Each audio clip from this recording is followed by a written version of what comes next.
3월 24일 월요일 매일 성경 묵상을 시작합니다.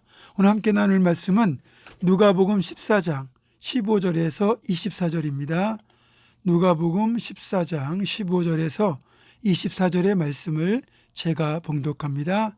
함께 먹는 사람 중에 하나가 이 말을 듣고 이르되 무릇 하나님의 나라에서 떡을 먹는 자는 복되도다 하니 이르시되 어떤 사람이 큰 잔치를 베풀고 많은 사람을 청하였더니 잔치할 시각에 그 청하였던 자들에게 종을 보내어 이르되 오소서 모든 것이 준비되었나이다 하매 다 일치하게 사양하여 한 사람은 이르되 나는 밭을 샀음에 아무래도 나가 보아야 하겠으니 청컨대 나를 양해하도록 하라 하고 또 한 사람은 이르되 나는 소 5겨리를 샀음에 시험하러 가니 청컨대 나를 양해하도록 하라 하고 또 한 사람은 이르되 나는 장가 들었으니 그러므로 가지 못하겠노라 하는지라.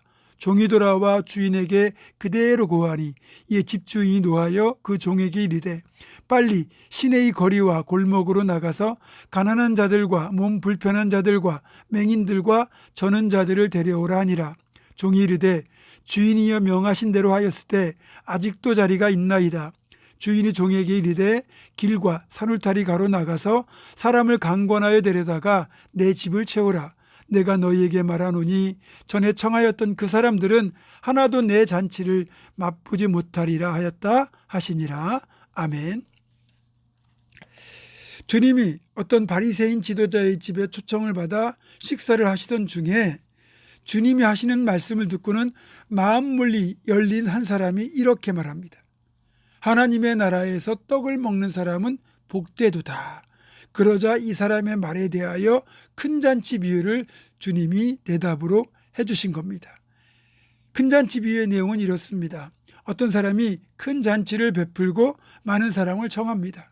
유대인들의 잔치는 미리 초청장을 발송하기 때문에 잔치를 누가 베풀고 또 언제 어디서 열리게 되는지를 미리 알 수 있습니다.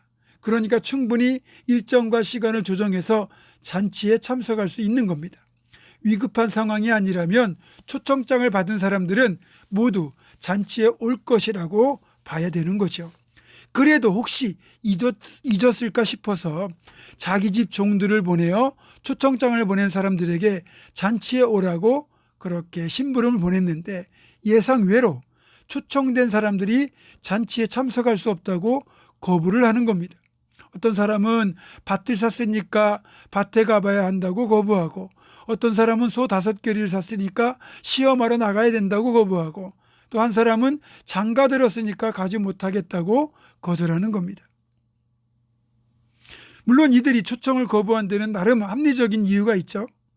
신명기 20장 5절에서 8절을 보면 새집을 건축하고 낙성식을 행하지 못한 자, 포도원을 만들고 그 과실을 먹지 못한 자, 여자와 약혼하고 그와 결혼하지 못한 자, 두려워서 마음이 허약한 자는 군대에 징집되어도 다시 집으로 돌려보내라고 규정하고 있습니다.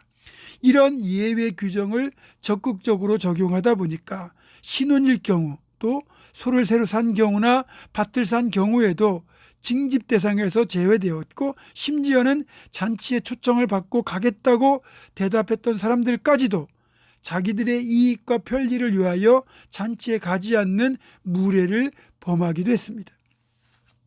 그래서 종들의 보고를 들은 주인이 노하여 원래 잔치에 초청되지 않았던 사람들, 가난한 자들, 몸 불편한 자들, 또 맹인들과 저는 자들을 잔치에 초청하여 데리고 오고 이들은 기꺼이 초청에 응해서 잔치에 참여합니다. 그래도 다 자리가 채워지지 않으니까 길과 산울타리가로 나가서 사람들을 강권하여 잔치 자리를 채우도록 명령을 하죠. 이게 큰 잔치 비유의 내용인데 오늘 비유를 통하여 주님께서 알려주고 싶은 말씀은 우선순위입니다. 개인적으로 시급하고도 중요한 일이 있을 것이고 그 일이 정말 중요하다고 여겨질 수도 있겠지만 우선순위에서는 분명히 잘못되었다는 겁니다.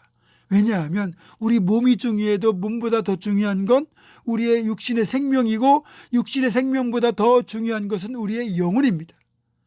따라서 아무리 개인적으로 중요한 일이 있다 할지라도 먼저 영혼의 구원을 위해 부르신 그 부르심에 응답하라는 거죠. 오늘 본문에서 먼저 초청을 받았던 이 사람들은 선택받은 유대인들을 의미합니다. 그러나 이들은 하나님이 친히 베푸신 구원의 잔치에 초청받았음에도 불구하고 주님을 배척하고 말았습니다. 그것으로도 모자라서 주님을 십자가에 못 박기까지 했습니다. 결국 그들은 주님을 배척했지만 결국 구원의 우선순위에서는 이방인들에게 밀리게 된 겁니다. 유대인들만 그럴까요? 유대인들은 먼저 초청받은 사람들이니까 영적 장자라는 의미인데 지금은 우리가 먼저 믿은 자로서 동일하게 잔치에 먼저 초청받은 사람들이라고 봐야 합니다.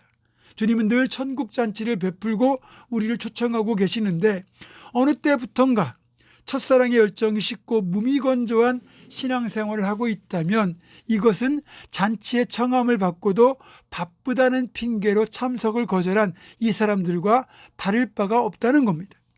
그래서 요한계시록 2장 4절과 5절을 보면 에베소 교회를 향하여 이렇게 책망을 하시죠. 그러나 너를 책망할 것이 있나니 너의 처음 사랑을 버렸느니라. 그러므로 어디서 떨어졌는지를 생각하고 회개하여 처음 행위를 가지라.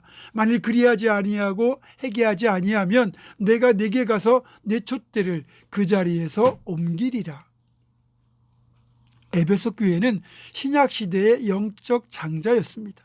그러나 주님을 향한 첫사랑이 식어지고 우선순위가 자꾸 뒤집어지는 일이 발생했습니다. 그래서 이런 사실을 보고 주님이 처음 행위를 가지라고 책망하신 겁니다. 여러분, 우리는 어떻습니까? 혹시 첫사랑이 식지는 않았습니까? 주님을 향했던 뜨거운 열정, 그 믿음은 어떻습니까? 주님이 부르실 때 무조건 응답하시고 그 초청에 응하시길 바랍니다. 그것이 끝까지 영적 장자, 먼저 된 자로서 복되게 살아가는 비결입니다. 오늘도 우리를 부르셔서 이 기도의 자리에 우리가 앉아 있을 수 있는 겁니다. 이 사실을 늘 기억하며 부르시면 늘 응답하여 그렇게 주님 베푸시는 그 천국잔치 기쁨을 늘 참여하는 우리가 되기를 주님의 이름으로 축원합니다. 기도하겠습니다. 주님, 초청된 자리에 자신이 바쁘다는 이유로 참석을 거절했던 사람들은 결국 그 잔치를 맛보지 못하고 영영 들어가지 못하는 그런 징계를 받습니다. 그리고 초청받지 않았던 자들이 오히려 그 자리에 참석하게 되는 역전이 발생합니다. 이제 저희들은 그 역전으로 인하여 구원받은 은혜를 누린 사람들입니다. 그런데 또 우리가 이렇게 이제 영적 장자로서 먼저 된 자로서 주님 베푸시는 잔치를 소홀히 여기고 참석을 게을리하면서 또 우리도 그렇게 잔치에서 외면될까 두렵습니다. 저희들 늘 주님을 향한 뜨거운 열정을 품게 하시고 그 사랑이 식지 않고 더 뜨거워져서 주님 베푸시는 그 잔치에 늘 참여하게 하시고 그 잔치에 참여하는 감격이 늘 넘쳐나는 복된 삶이 될 수 있도록 인도하여 주시옵소서.